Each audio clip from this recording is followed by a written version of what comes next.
Akhil Bharatiya Congress committee के राष्ट्रीय अध्यक्ष पद के निर्वाचन के लिए दिल्ली समेत पूरे देश में कांग्रेस जनों ने मतदान किया।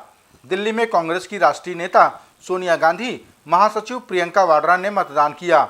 इसी क्रम में राजधानी रायपुर के राजीव भवन में भी मतदान बूथ बनाया गया, जहां प्रदेश के मुख्यमंत्री भूपेश बघेल, प्रदेश अध्यक्ष मोहन मरकाम, कृषि मंत्री रविंद्र चौबे, नगरीय प्रशासन मंत्री शिव डहरिया ने भी गुप्त मतदान किया।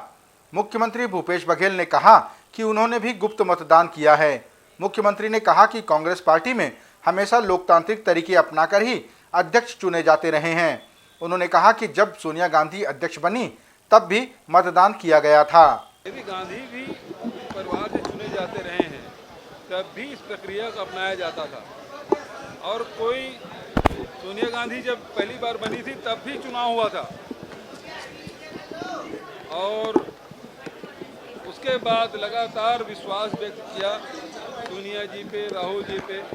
जब उन्होंने कहा हम नहीं लड़ेंगे चुनाव, तब ये मतदान की स्थिति आई है। फिर चुनाव प्रक्रिया हर 5 साल में होता ही है, इसमें कोई बात नहीं, लेकिन कोई अभी उनके कद इतना बड़ा है, उनके योगदान इतना बड़ा उस परिवार का, तो उसके खिलाफ कोई चुनाव नहीं लड़ते।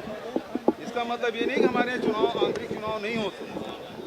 अब चूँकि वो अपने आप को इस चुनाव प्रक्रिया से अलग किए, और इस कारण से ये चुनाव हुए जिसमें खड़गे साहब और शशि थरूर साहब नामांकन भरे, और लोगों ने भरा, वो रिजेक्ट भी हुए, 2 प्रत्याशी हुए, बाकायदा चुनाव प्रचार हुआ, और आज मतदान हो रहा है सुबह 10 बजे से।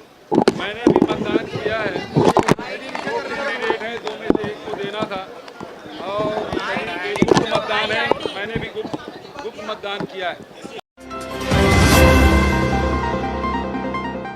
छत्तीसगढ़ के मुख्यमंत्री भूपेश बघेल ने दीपावली त्योहार के मद्देनजर राज्य की योजनाओं के तहत किसानों, गौपालक समितियों और गौठान के समूहों को राशि का अंतरण किया।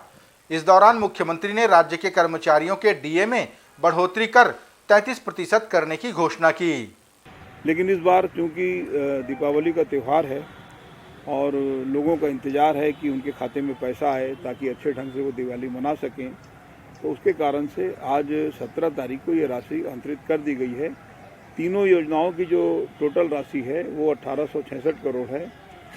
राजीव गांधी किसान न्याय योजना में 23,99,615 किसानों को 1745 करोड़, और कृषि मजदूर न्याय योजना 22-23 की राशि में 4,66,880 हितग्राहियों को 115 करोड़ 80 लाख 32 हज़ार रुपया, और गोधन न्याय योजना के हितग्राहियों को 5 करोड़ 59 लाख रुपए की राशि का ऑनलाइन भुगतान किया गया है।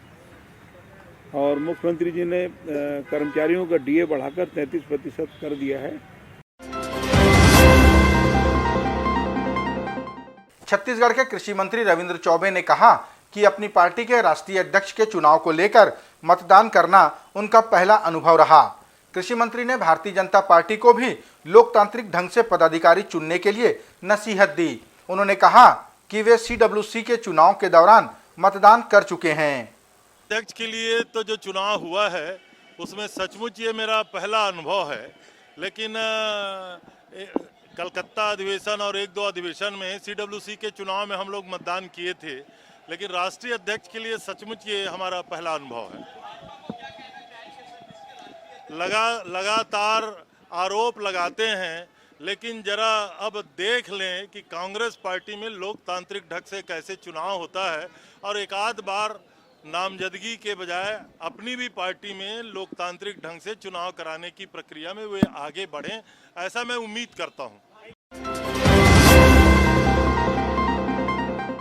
छत्तीसगढ़ के मुख्यमंत्री भूपेश बघेल की अध्यक्षता में संपन्न हुई कैबिनेट की बैठक में कई महत्वपूर्ण निर्णय लिए गए। निर्णयों को साझा करते हुए वन मंत्री मोहम्मद अकबर ने बताया कि राज्य में 1 नवंबर 2022 से धान खरीदी की शुरुआत होगी, जो 31 जनवरी 2023 तक की जाएगी। इसी तरह मक्का की खरीदी 1 नवंबर से प्रारंभ होकर 28 फरवरी 2023 तक की जाएगी। 1 नवंबर से 2022 से 31 जनवरी 2023 तक समर्थन मूल्य में धान खरीदी का काम किया जाएगा, और इसी प्रकार मक्का की खरीदी जो है वो 1 नवंबर से लेकर 28 फरवरी 23 तक की जाएगी। अखिल भारतीय कांग्रेस कमेटी के राष्ट्रीय अध्यक्ष के चुनाव को लेकर छत्तीसगढ़ में हुए मतदान पर बोलते हुए नगरीय प्रशासन मंत्री शिव डहरिया ने कहा कि कांग्रेस पार्टी एक लोकतांत्रिक पार्टी है और वह लोकतांत्रिक सिद्धांतों से चलने वाली पार्टी है और इस चुनाव को लेकर पूरे देश के कांग्रेस जनों में उत्साह है। शिव डहरिया ने आरोप लगाया कि भारतीय जनता पार्टी ने कभी चुनाव नहीं कराया, वहां प्रजातंत्र ही नहीं है। कांग्रेस पार्टी हमेशा लोकतांत्रिक सिद्धांतों से चलती है। आपने देखा होगा भारतीय जनता पार्टी में कहीं कोई चुनाव नहीं होता, ना वहाँ कोई प्रजातंत्र है। हमारी पार्टी हमेशा प्रजातांत्रिक मूल्यों का सम्मान करती है और ये चुनाव आज हो रहा है, बड़ा उत्साह है हमारे प्रदेश के कांग्रेस के प्रतिनिधियों में, कांग्रेस के लोगों में।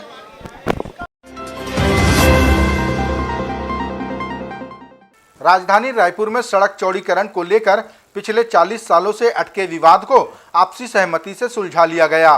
गौरतलब है कि मौधापारा से स्टेशन को जोड़ने वाली सड़क के बीच में नहर पारा के पास 5 मकानों के स्वामियों ने नगर निगम के मुआवजे की राशि स्वीकार करने की बात की और अपने मकानों के दीवारों को तोड़े जाने की अनुमति प्रदान कर दी, जिसके चलते कई वर्षों से अटके इस विवाद पर पूर्ण विराम लग गया। अब जल्द ही यहाँ सड़क और डिवाइडर बनाए जाएंगे। दूसरी चीज ये कि आप लगातार इसमें कोई ना तो कोई राजनीतिक बैठ, इसके पहले भारतीय जनता पार्टी की सरकार थी, 2 मंत्री यहाँ पर थे, मगर इच्छा शक्ति नहीं थी काम करने की। लोग इसमें राजनीतिकरण देखते थे, मेरा तुम्हारा ये आदमी देखते थे। मगर अब हम लोग ने यह तय कर लिया है कि यहाँ पर रोड बनेगी, डबल रोड बनेगी, इस रोड से लेकर वो रोड टच होगी।